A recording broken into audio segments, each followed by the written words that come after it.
우리가 사는 21세기는 정보 공해의 시대, 지식 공해의 시대라 그렇게 말할 수 있습니다.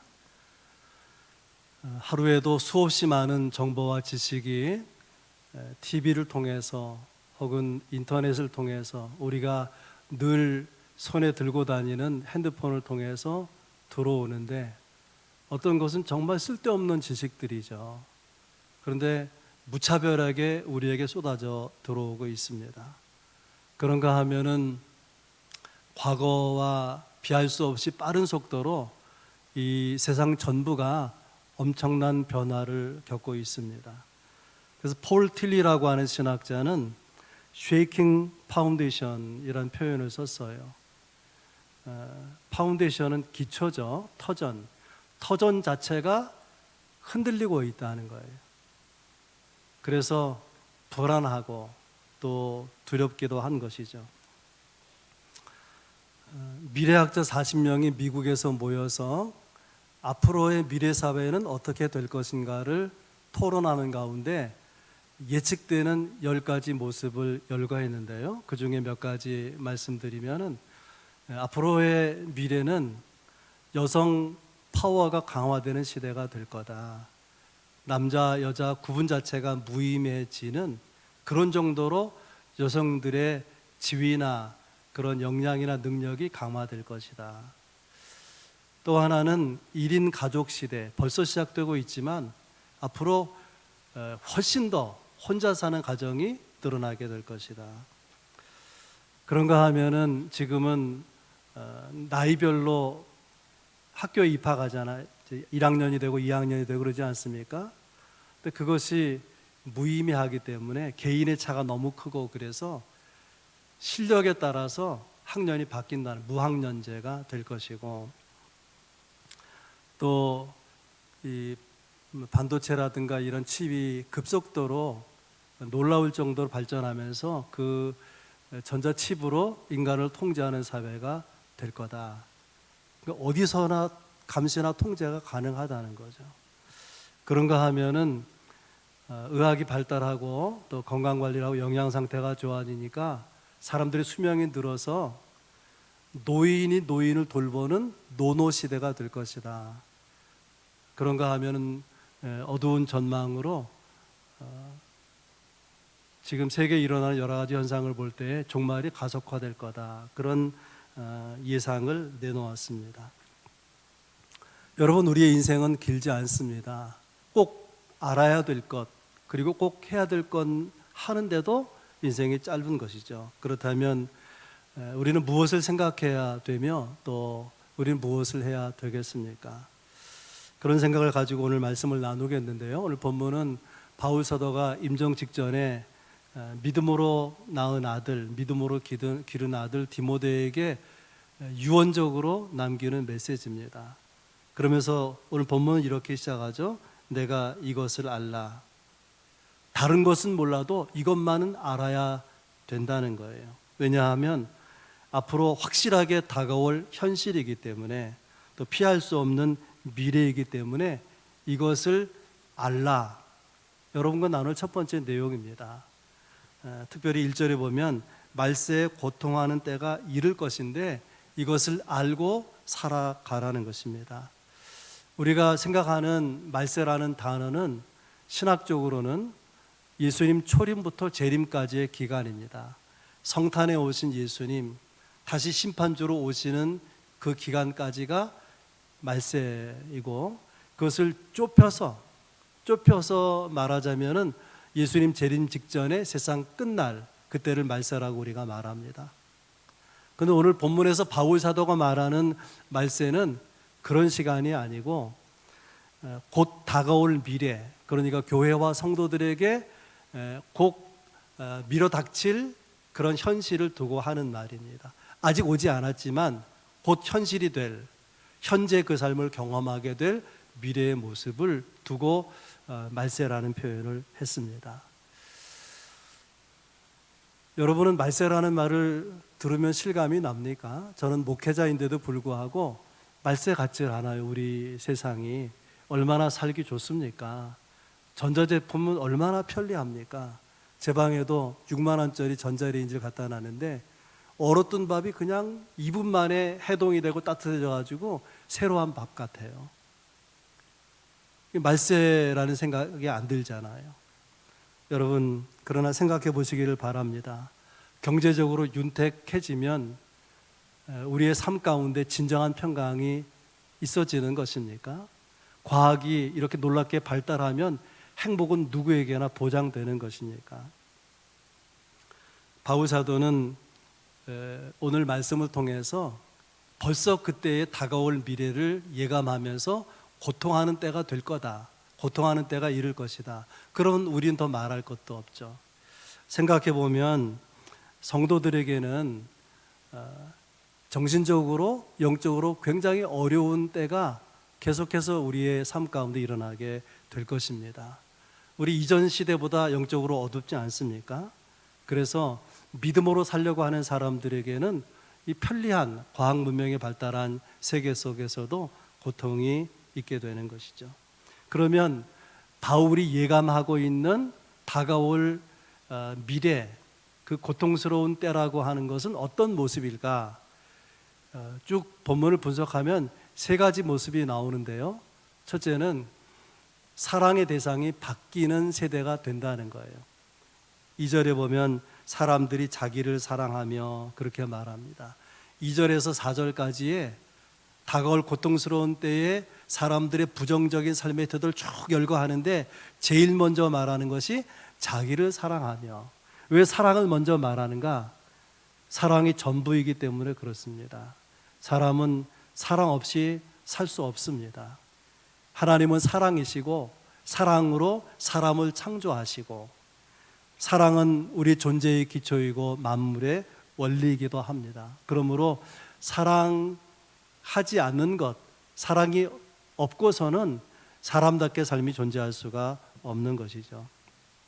문제는 그 중요한 사랑이 마지막 때의 시대가 가면서 변질된다는 거예요.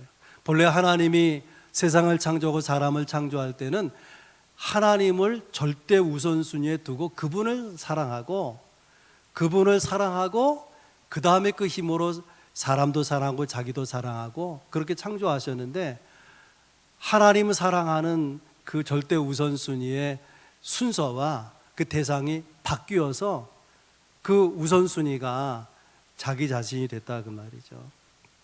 그래서 본문에 자기를 사랑하며 라고 말합니다. 여러분, 자기를 사랑한다는 거 뭐 문제가 있습니까? 자기를 사랑한다는 게 뭐 그게 잘못된 것입니까? 그런데 4절에 보면 쾌락을 사랑하기를 하나님 사랑한 것보다 더한다 그랬어요. 이게 문제입니다. 성경적 신앙으로는 하나님보다 더 사랑하는 것은 우상이에요. 그렇게 섬기는 것을 우상숭배라고 말하고, 우상숭배는 하나님을 섬기지 않는 것 다음으로 큰 죄로 여기죠. 십계명에 보게 되면. 그리고 또 한 가지 생각해 볼 것은 마태복음 22장 39절 이하에 보게 되면은 한 율법사가 예수님께 와서 어느 계명이 큰 계명입니까? 물었을 때에 두 번째로 큰 계명을 설명하면서 예수님이 이렇게 말씀하십니다. 내 이웃을 내 자신과 같이 사랑하라. 이웃을 사랑하는데 무엇처럼? 너처럼, 너의 몸을 사랑하는 것처럼 사랑하라. 예수님 말씀에는 자기 사랑이 들어있어요. 너를 사랑하는 것처럼 이웃을 사랑하라. 자기 사랑이 들어있어요. 오늘 본문에 자기를 사랑하며 이 마지막 때의 고통스러운 때가 올 것이라고 하는 그 때의 모습을 설명하는 자기를 사랑하면은 예수님 말씀하신 자기 사랑과 다른 거예요. 예수님이 말씀하신 자기 사랑은 거기에 이웃이 포함되어 있어요. 근데 오늘 본문에 나오는 2절의 자기 사랑은 이웃이 배제되어 있는 것입니다. 여러분 어떻습니까? 여러분의 자기 사랑은 거기에 이웃이 포함되어 있습니까? 아니면 이웃이 배제되어 있습니까? 시카고 대학의 탐 브라운 교수가 이런 이야기를 했어요. 이 세상의 가장 무서운 변화는 가정의 파괴다. 세상의 기초는 가정인데 그 기초가 무너지는 것이다. 그러므로 이 세상은 비정상적이다. 이거 오늘의 모습이죠. 오늘의 이 현대의 가정의 모습 아니겠습니까? 미국에는 결혼하지 않는 인구가 51%가 넘었다 그래요. 우리나라는 그만 같지 않지만은 아직 비혼 중에 있는 사람들이 많아요. 결혼하지 않는 이유가 아직 짝을 못 찾아서 그런 경우도 있지만, 결혼하고자 하면 할 수가 있는데도 안 한다는 거예요. 왜냐하면 내가 뭐하러 결혼해가지고 배우자와 가족들에게 희생하느냐, 헌신하느냐, 그럴 수 없느니라. 이게 얼마나 기가 막힌 거예요. 이기심이 뿌리 깊이 내려져 있는 거죠. 이게 우리가 살아가는 우리 시대의 모습입니다. 부모 자식이 있는데요, 자식도 자기만 사랑하고요, 부모도 자기만 사랑해요. 그런 추세로 간다 그 말이에요. 여러분, 그러나 행복은 어디서 오는 것입니까? 나만 행복하고자 하는 사람에게 행복은 날개를 달고 날아가 버려요. 실종돼 버립니다. 이상하게도 행복은 다른 사람을 먼저 행복하게 하고자 하면 그때 내게 깃들기 시작하는 거예요. 행복에 중요한 전제가 있습니다. 여러분 꼭 이것을 아시기 바랍니다. 행복의 전제는 수고, 헌신과 희생입니다. 그러니까 수고 없이, 희생 없이, 헌신 없이 행복은 내게 경험될 수 없다는 것입니다. 이 비밀을 모르고 자기 행복을 추구하기에 행복이 없는 거죠. 그래서 고통스러운 시대의 모습으로 자기를 사랑한다, 사랑의 대상이 바뀌는데, 또 한 가지 이어서 돈을 사랑한다 그러지 않았습니까? 저나 여러분이나 돈을 얼마나 좋아합니까? 문제는 그 돈 때문에 빚어지는 사회 악이나 이런 비리나 이런 아픔이 얼마나 많이 있습니까? 그럼에도 불구하고 우리는 돈으로 측정합니다. 모든 것을 돈으로 판단해요. 돈만 많이 주면 누구하고도 결혼할 수 있고, 돈만 많이 주면 뭐라도 할 수 있다, 그렇게 생각합니다. 참 마음 아픈 이런 이야기가 있더라고요. 자식에게 필요한 것은 부모가 아니라 부모가 가지고 있는 돈이다. 그게 우리 시대의 모습이에요. 여러분, 돈은요 가치 중립적이에요. 돈 자체가 나쁘거나 돈 자체가 좋은 게 아닙니다. 돈은 잘 쓰면 유용한 거예요. 그런데 마지막 때 고통스러운 때가 오는데, 그때 모습 중에 하나가 뭐냐면 돈을 사랑하고 돈에 몰입하는 거죠. 돈은 사용하라고 있는 거예요. 사용하라고. 돈을 사랑하라고 있는 게 아닌 것입니다. 여러분 꼭 기억할 수 있길 바랍니다. 이렇게 자기를 사랑하고 돈을 사랑하면은 어떤 모습으로 귀결되느냐? 결과로 인간관계가 파괴된다는 거예요. 하나님을 사랑으로부터 삶이 시작돼야 되는데, 하나님을 사랑하지 아니하고 대상이 바뀌어 자기를 사랑하고 돈을 사랑하고 그러다 보면 인간관계가 깨져 나가는데, 그런 모습을 몇 가지 기록하고 있습니다. 첫째는 교만하며 그랬어요. 교만은요, 내 삶이, 내 존재가 은혜 속에 있다는 것을 모르거나 부인하게 될 때에 교만해지는 것입니다. 교만은 수많은 장벽을 만들어요. 소통이 불가능하게 되고, 교만한 사람은 자기 주변의 사람을 쉽게 비판하기 때문에, 그래서 인간관계가 깨져나가는 것이죠. 그리고 이어서 대표적으로 부모를 거역하며 라는 표현이 나와요. 부모는 누군가 하면은 배우자와 더불어서 가장 가까운 이웃이고요, 하나님을 빼고 생각하면 가장 높은 권위예요. 근데 부모에게 순종하지 못하고 거역한다는 거 아닙니까? 부모에게 거역하는, 부모에게 반항하는 그가 누구에게 순종하고 또 누구에게 복종하겠습니까? 어떤 질서에 순응해서 살겠습니까? 참 안타까운 거죠. 부모를 거역하는 사람에게는 감사가 없어요. 여러분 생각해 보면 내가 살아있다는 것 얼마나 감사한 일인지 몰라요. 어떤 분은 사경을 헤매다가 간신히 회복된 분이 있어요. 그분에게는 살아있는 자체가 감사인 거예요. 여러분 건강에 감사하다고 늘 일상적으로 고백합니까? 그런 고백이 없다면 여러분이 아파보질 않아서 그런 것이죠. 하나님께 대한 감사가 없고, 부모에 대한 감사가 없고, 배우자에 대한, 가족에 대한 감사, 더불어 사는 이웃들에 대한 감사가 없이 대신에 뭐가 있냐면 불만이 있고 불평이 있고 원통함이 있어요. 그걸 풀지 못하고 살아가는 거예요. 그래서 자기도 죽고 남도 죽이는 삶을 매일 거듭하고 있는 것, 이것이 오늘의 모습이고 다가올 미래의 사람들의 삶의 모습이라는 것입니다. 여러 가지 쭉 2절에서 4절 끝까지 언급되어 있는 부정적인 삶의 모습들을 열거하는데 바울이 주목해서 말하는 단어 하나가 있어요. 그것이 쾌락인데요, 4절에 보면 쾌락을 사랑하기를 하나님 사랑하는 것보다 더하더라, 그렇게 되어 있습니다. 여러분, 쾌락이 문제가 있습니까? 하나님은 우리에게 인생을 주시고 즐거움을 누리기를, 기쁨을 누리기를 원하십니다. 문제는 하나님을 기뻐하는 것보다 쾌락을 더 추구하는, 이걸 쾌락주의라 그렇게 말하죠. 하나님의 우선순위를 떠나버린 쾌락은, 그것은 길을 잃어버린 거예요. 방향을 잃어버린 것입니다. 도리를 잃어버린 거예요. 잘못된 거죠. 잘못된 쾌락, 잘못된 사랑. 그 결과로 가정이 깨지고 주변 사람들이 깨지고 인간관계가 깨져 나간다는 거예요. 여러분, 드라마를 보십니까? 최근에 영화를 보신 적이 있습니까? 인기 있는 드라마일수록, 인기 있는 영화일수록 거기에 담겨져 있는 내용이 뭐냐면은 그것은 도리를 벗어난 내용을 다루는 거예요. 마땅히 그러해야 되는 삶을 훨씬 벗어나 있고, 그런 것들이 인기를 끌고 있습니다. 왜 그런가 진단해 보면 그것이 현실이기 때문에 그래요. 지금은 가정을 지키는 사람보다 안 지키는 사람이 많은 거예요. 도덕적인 삶을 사는 사람보다도 비도덕적인 삶을 생각하고 살아가는 사람이 훨씬 많기 때문에 그것이 공감이 되는 거예요. 공감이. 이건 뭐 우리 현실과 너무나 달라. 소설에 나온 이야기야. 그런 게 인기를 끌 수가 있겠냐, 그런 말이죠.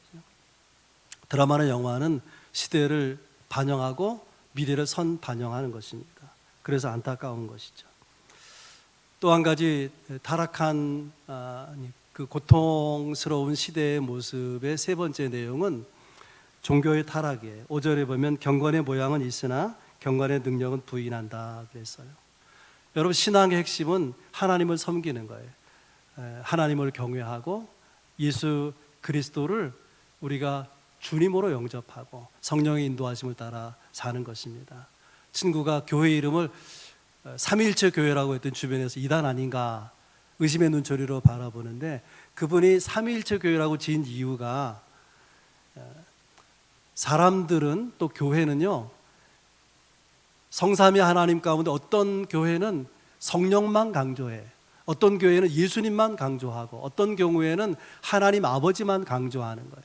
그것은 균형 잡힌 하나님에 대한 이해가 아니다. 그래서 목회하면서 그런 교인들에게 설교하거나 가르칠 때에 하나님 아버지 3분의 1, 아들 예수님 3분의 1, 성령 안에 3분의 1 되도록 이렇게 균형을 맞추려고 기도나 설교나 가르침에 목회에 반영했더니 교회가 건강하게 성장하더라는 것입니다.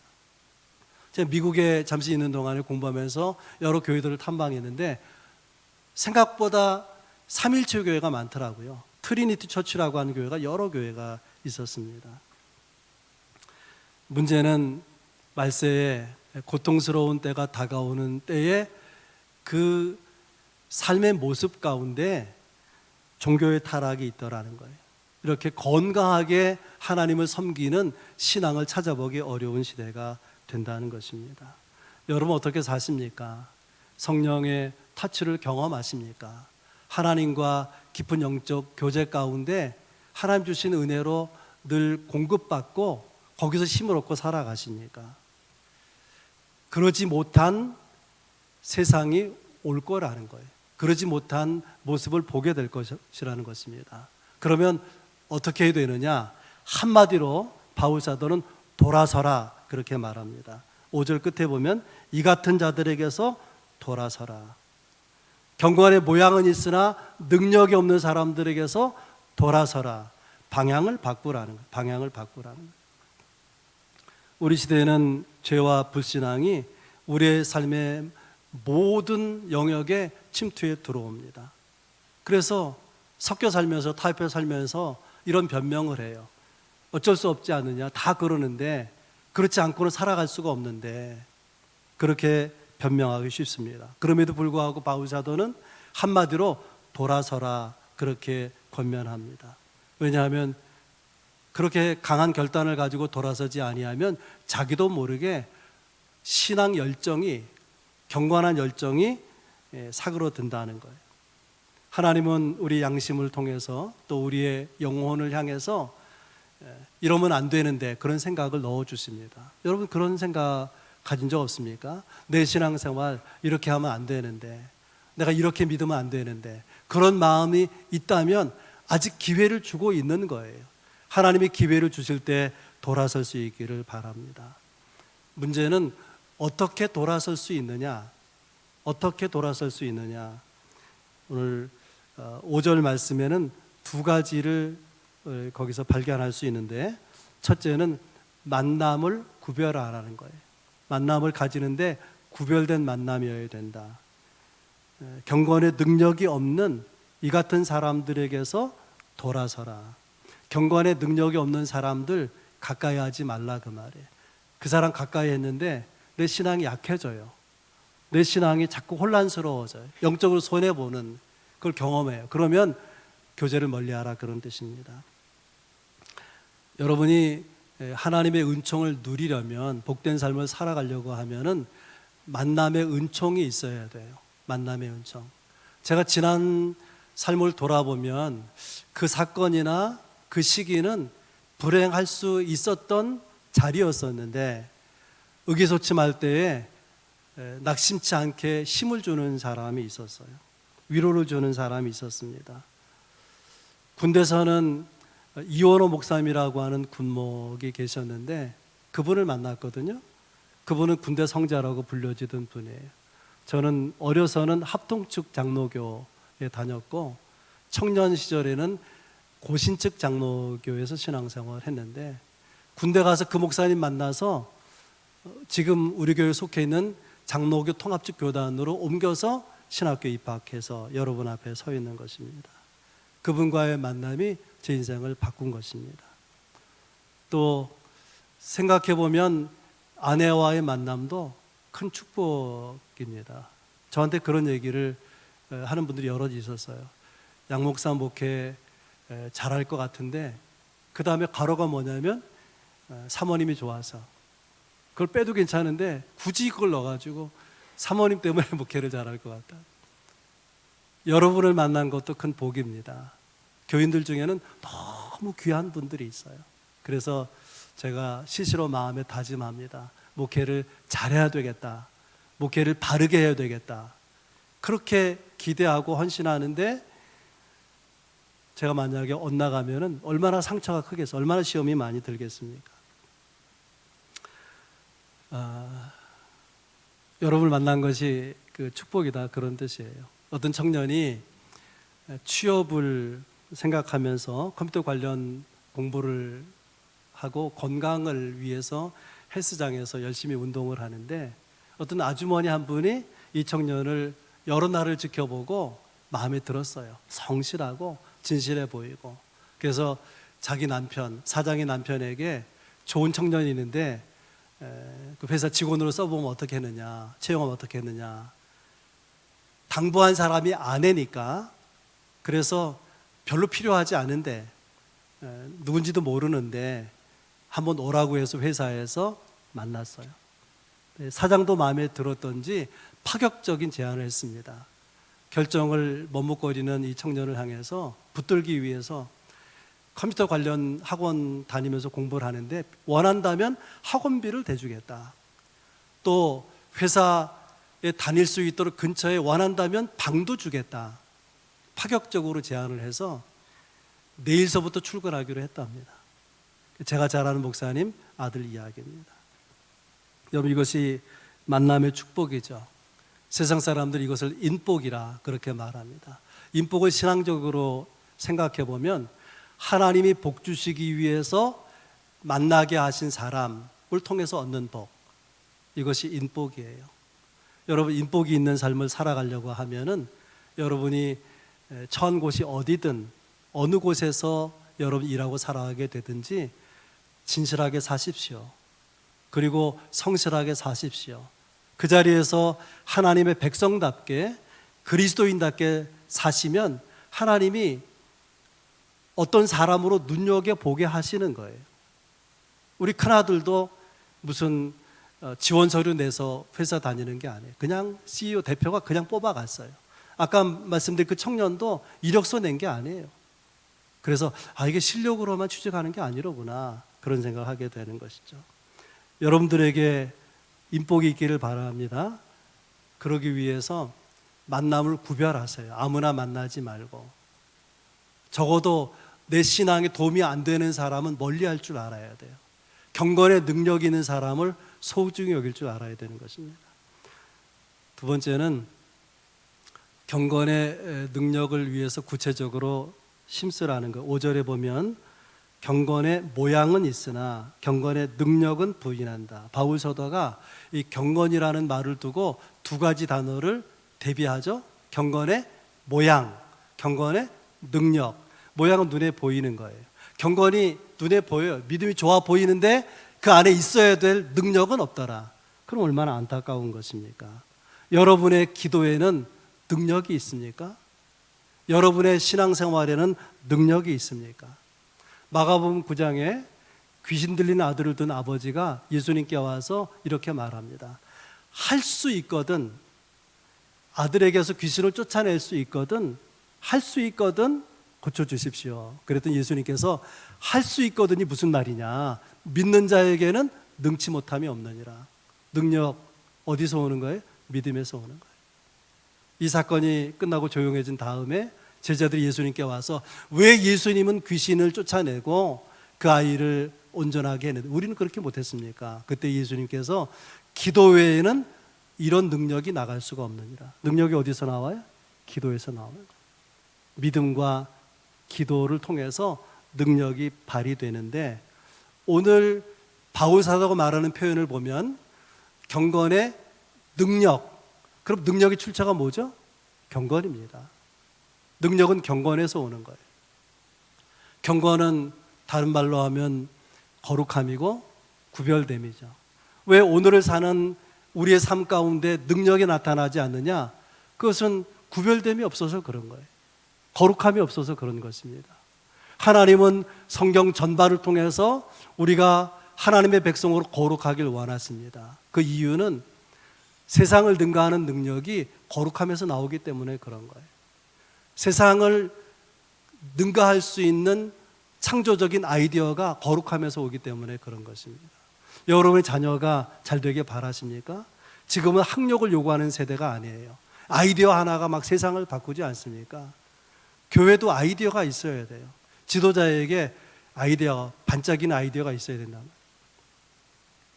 일반적인 아이디어는 삶의 관찰에서도 올 수도 있지만, 그러나 하나님이 주시는 창조적인 아이디어는 거룩함에서 온다는 걸 아셔야 돼요. 자녀에게 신앙을, 경건한 신앙을 물려줄 수 있기를 바랍니다. 그러면 이런 경건의 능력을 얻기 위해서 우리는 구체적으로 뭘 해야 되느냐, 어떻게 해야 되느냐, 세 가지 말씀드리고 마치겠는데, 경건의 능력이 내 안에 실제하려면은 하나님을 바라보아야 합니다. 왜냐하면 하나님은 본체가 거룩하신 분이에요. 하나님 자체가 거룩하신 분이에요. 그분을 바라보고 그분을 가까이 하면 거룩함이 내게 흘러 들어오는 거죠. 우리가 드리는 예배는 거룩하신 하나님에 대한 열망의 표현이에요. 이 예배는 거룩하신 하나님의 지성소 안으로 들어가는 행위입니다. 우리가 코로나 시대에 가장 심각하게 망가진 게 뭐냐면 예배예요. 건강이 좀 약화됐다. 그보다 심각한 문제는 교회의 예배가, 성도들의 예배가 심각하게 무너져 내리고 있다는 것입니다. 여러분, 여기서 능력이 나오는 예배가 무너지는 거예요. 능력이 예배에서 나오는데 예배를 회복해야 될 것입니다. 두 번째는 하나님과 소통하는 것, 교제하는 것입니다. 욥기 42장 5절에 내가 주께 대하여 귀로 듣기만 하였사오나 이젠 눈으로 주를 배웠나이다. 욥의 과거는 귀로 듣는 신앙이었어요. 누가 그러더라. 간접적인 신앙. 이제는 눈으로 보는 직접적인 신앙. 내가 스스로 하나님을 경험하는 신앙. 확실하죠. 확실해요. 오늘 바울의 말대로 하면 과거에는 경건의 모양이 있었어요. 지금은 경건의 능력이 있는 그것을 욥이 고백하고 있는 거 아니겠습니까? 그런 능력 있는 삶 어디서 오는 것이냐? 주님과 교제해서 오는 거예요. 제발 주님과 교제하는 시간을 잠시라도 가질 수 있기를 바랍니다. 그 능력은 주님에게서 오지 않아요. 거룩함이 주님에게서 오지 않습니까? 그분과 소통하고 그분과 교제하고 그러면 하나님의 능력이 여러분을 통해서 흘러가게 될 것입니다. 세 번째, 경건의 능력, 이것은 여러분들이 예상하지 못한 부분인데요, 이웃을 돌보는 것입니다. 야고보서 1장 21절에 하나님 아버지 앞에 정결하고 더러움이 없는 경건은 고아와 과부를 그 환난 중에 돌보는 것이고 세속에 물들지 않도록 자기를 지키는 것이다. 세속에 물들지 않도록 자기를 지켜가는 것이 경건이지만 야고보 사도 강조하는 것은 과부나 고아를 돌보는 것이 하나님이 기대하고 있는 경건의 실천이라는 거예요. 과부와 고아는 우리가 돌봐야 될 연약한 사람의 대명사죠. 여러분, 연약한 사람들을 돌보고 계십니까? 알기는 하십니까? 하나님께서 여러분의 주머니를 두둑하게 하셨다면, 여러분의 통장 잔고가 여유 있게 하셨다면 잘 먹고 잘 살아라 그런 게 아닙니다. 하나님의 기대가 여러 가지가 있는데 그 중에 하나가 너희 중에 너희와 더불어 사는 사람 중에 핍절한 사람이 있으면, 돕지 않으면 쓰러지는 사람이 있다면 내 재산을 허물어서 나누어서 베풀어서 돌보라고 하는 거예요. 그것을 하나님이 기대하시는 경건의 실천이라 그렇게 말씀하고 있는 것입니다. 오늘 두 가지 말씀드렸어요. 고통의 때가 오게 될 것인데, 첫 번째는 그런 때가 온다고 하는 것을 알고 살라는 거죠. 알고 살라는 거예요. 두 번째는 그런 부패한 타락한 세상 가운데서, 그런 신앙 가운데, 삶 가운데서 돌이키라는 거예요. 그래서 1절에는 알라는 말씀이 나오고 5절 본문 끝에서는 돌아서라는 말씀이 나오죠. 합하면 알고 돌아서라. 이게 설교 제목이에요. 여러분, 하나님께로 돌이키시기를 바랍니다. 그러기 위해서 두 가지 실천을 말씀드렸어요. 하나는 구별된 만남. 우리가 사람 만나는 거 가려서 하자 그 말이에요. 사람을 외면하자는 얘기가 아니에요.